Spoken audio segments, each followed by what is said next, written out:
बढ़ते हैं खबरों की ओर। तो मुख्यमंत्री भूपेश बघेल ने दिल्ली दौरे से रायपुर वापस लौटते ही भाजपा पर तंज कसा है।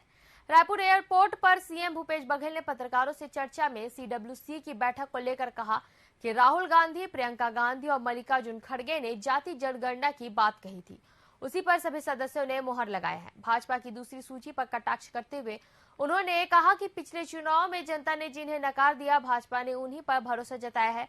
वहीं कांग्रेस की सूची को लेकर कहा कि हमने सभी सीटों पर रणनीति बना ली है, सीसी की बैठक के बाद जल्द सूची जारी होगी।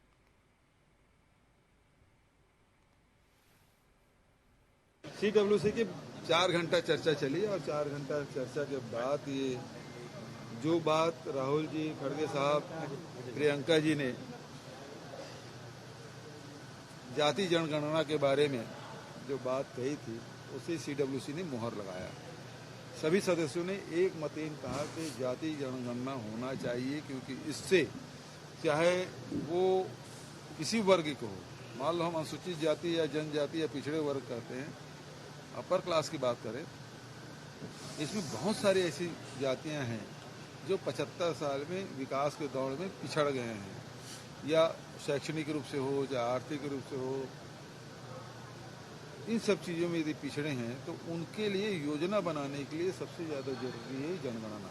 केंद्रीय राज्य मंत्री को दूसरे लोकसभा से टिकट दे रहे हैं।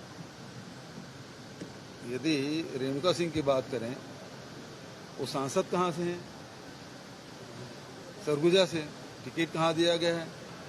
कोरबा से। और उसी प्रकार से आप देखें, विष्णुदेव साय रहते हैं पत्थल गांव, उसको दिया गया कुनकुरी। और गोमती साय रहती हैं कुनकुरी, उसको दिया गया पत्थल गांव।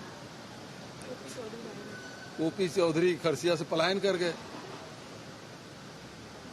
तो हारे हुए लोगों में वो दांव लगा रहे हैं। जानबूझ के सूची लीक की गई है। यदि जानबूझ के नहीं होता तो मैंने कहा था ईडी आईटी का रेड पड़ चुका होता, जो भी मीडिया हाउस ने इसको लीक किया है। लेकिन जो सूची आई है, आप देख लें, वही सूची है, वही नाम है जो लीक हुआ था।